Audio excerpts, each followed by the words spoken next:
দেশের যে কয়েকটি সি বিচ রয়েছে সৌন্দর্যতার বিচারে পতেঙ্গা সি বিচ তার মধ্যে অন্যতম।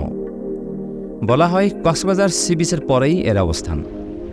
চট্টগ্রামে বেড়াতে এসেছেন অথচ পতেঙ্গা সি বিচ দেখেননি, বিষয়টি যেন মানাই যায় না। খুব কাছ থেকে সমুদ্র দেখার যে অনুভূতি তা এখানে না আসলে বোঝাই যেত না। মন যদি খারাপ থাকে, কর্মক্ষেত্রে কাজ করতে করতে যদি একঘেয়েমি লাগে, তাহলে সময় বের করে সি বিচে চলে আসুন। সমুদ্রের বিশালতায় আপনার অবসাদ যে কখন গায়েব হয়ে যাবে তা আপনি বুঝতেই পারবেন না। সমুদ্রের তর্জন গর্জন আপনার মনকে নিয়ে যাবে অন্য এক জগতে, যেখানে থাকবে শুধুই স্মৃতি।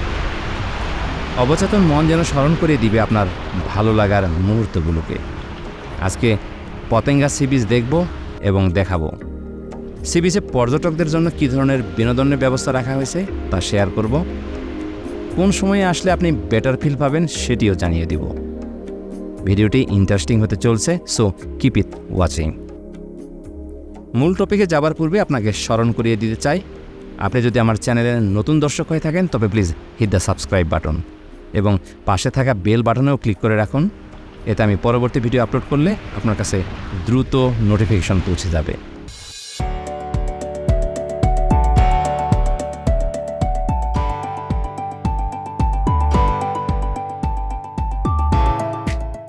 আজকের যাত্রা শুরু করছি চট্টগ্রামের শিল্পাঞ্চল বায়েজিদ থেকে। আপনারা যদি চট্টগ্রামের বায়েজিদ, চকবাজার, চাঁদগাঁও, বাকলিয়া, নাসিরাবাদ অথবা হাটহাজারির দিক থেকে পতেঙ্গা সি বিচে যেতে চান তাহলে পরামর্শ থাকবে বায়েজিদ লিংক রোড ব্যবহার করার। বায়েজিদ লিংক রোড দিয়ে কালুশা সেতু এবং সেখান থেকে মেরিন ড্রাইভ হয়ে পতেঙ্গা সি বিচ, খুব সোজা একটি রুট। এই রোডে ট্রাফিক জ্যাম না থাকায় অনায়াসে এবং খুবই দ্রুত সময়ে আপনারা পতেঙ্গা পৌঁছে যেতে পারবেন। আর যেতে যেতে উপভোগ করতে পারবেন মেরিন ড্রাইভের সৌন্দর্য। এক পাশে শহর আর অন্য পাশে সমুদ্র তীরের সৌন্দর্য আপনার ভালো লাগায় আনবে নতুন মাত্রা। যদিও এই রুটের দূরত্ব কিছুটা বৃদ্ধি পাবে, তবে ট্রাস্ট মি, আপনি শহরের ভিতর দিয়ে গেলে যানজটের যে বিরক্তিকর অনুভূতি পেতেন তা এ পথে অনায়াসেই অ্যাভয়েড করতে পারবেন। এই দূরত্ব আপনার কাছে কিছুই মনে হবে না। উপরন্তু এই পথে যাবার সময় রানী রাসমণি ঘাট এবং চট্টগ্রাম ডিসি পার্ক দেখে যেতে পারবেন। যদিও আমি পতেঙ্গা সি বিচ দেখার জন্য ব্যাকুল হয়ে আছি, তাই কোথাও না থেমে সোজা পতেঙ্গা সি বিচের দিকে যেতে থাকলাম। অবশেষে পৌঁছে গেলাম পতেঙ্গা সি বিচে। সময়ের পরিবর্তনে পতেঙ্গা সি বিচে এসেছে ব্যাপক পরিবর্তন। চোখের সামনে পড়ল একটি বিশালাকার গোল চত্বর। গোল চত্বরের সৌন্দর্য যেন আমাকে আটকে দিল, তাই কিছুটা সময় এখানে ব্যয় করতে চাই। ঘুরে ঘুরে দেখতে থাকলাম গোল চত্বর এবং এর আশেপাশের এলাকা। এখানে মানুষের আনাগোনা ও চলাচল চোখে পড়ার মতো। কেউ বসে আছে, কেউ রাস্তার পার হচ্ছে, কেউ ছবি তুলতে ব্যস্ত, কেউ বা ছবি তোলাতে ব্যস্ত। সব মিলে অন্যরকম এক পরিবেশ, ভালো লাগার মতো। এই গোল চত্বর থেকে কয়েকটি রাস্তা ভিন্ন ভিন্ন দিকে বের হয়ে গেছে। বহুদিন পরে এলাকায় এসেছি, তাই অনেক কিছুই আমার কাছে নতুন মনে হচ্ছে। একটি রাস্তা চলে গেছে কাঠগড় স্টিল মিল হয়ে মূল শহরের দিকে, আরেকটি রাস্তা চলে গেছে বিমানবন্দরের দিকে। পাশের এই রাস্তা চলে গেছে কর্ণফুলী টানেলের দিকে। কর্ণফুলী টানেলের ভিতরে দিয়ে মোটরসাইকেল চালানোয় নিষেধাজ্ঞা থাকায় টানেলের ভিতরটা আপনাদের দেখাতে পারছি না। তবে খুব শীঘ্রই কর্ণফুলী টানেল নিয়ে একটি ভিডিও আমার চ্যানেলে পাবলিশ করব, আপনারা দেখে নিতে পারবেন। আরেকটি রাস্তা চলে গেছে বাংলাদেশ নেভাল একাডেমির দিকে। যদিও এটি সি বিচের কিনারা দিয়ে কিছু দূর পর্যন্ত যাওয়ার পরই সমাপ্ত হয়েছে। আজকের আবহাওয়া বেশ মেঘলা, তাই রোদের বাড়তি তাপ নেই বললেই চলে। আবহাওয়াটা ফিল করার মতো। রৌদ্রোজ্জ্বল দিনে আসলে তাপে এক জায়গায় বেশিক্ষণ দাঁড়ানো যেত না। আমি কিন্তু এই আবহাওয়া বেশ উপভোগ করছি, যদিও বৃষ্টি হবার সম্ভাবনা রয়েছে। ঠান্ডা পরিবেশে কাঁকড়া খাবো, ফুচকা খাবো, চটপটি খাবো আর সি বিচের সৌন্দর্য দেখব। এক্সাইটমেন্ট আর ধরে রাখতে পারছি না, তাই বিচের রাস্তা ধরে হাঁটতে থাকলাম। বিচ এলাকায় এসেছে বেশ পরিবর্তন। আজ থেকে প্রায় 10 থেকে 12 বছর আগে যখন এসেছিলাম তখন দেখেছিলাম বিচের নোংরা এবং অগোছালো পরিবেশের কারণে পর্যটকরা এখানে একদমই আসতে চাইতো না।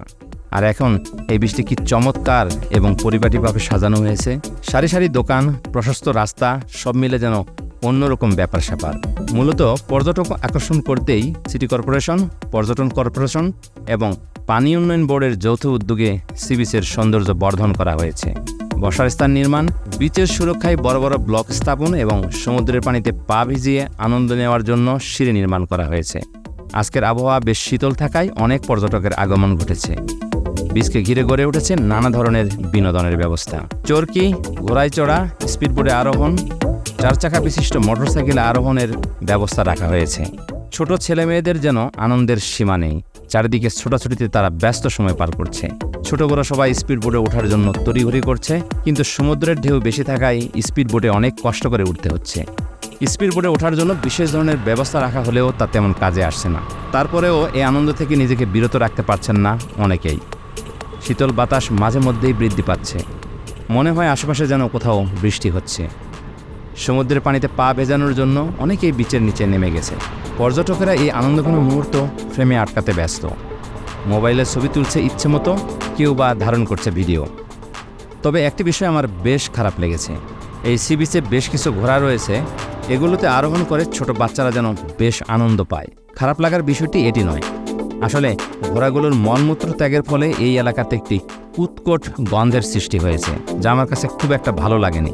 পর্যটক হারাতে না চাইলে খুব দ্রুত এ বিষয়ে কর্তৃপক্ষের নজর দেওয়া উচিত। এগুলো নিয়মিত পরিষ্কার এবং গন্ধ অপসারণে কার্যকরী ব্যবস্থা গ্রহণ করা জরুরি।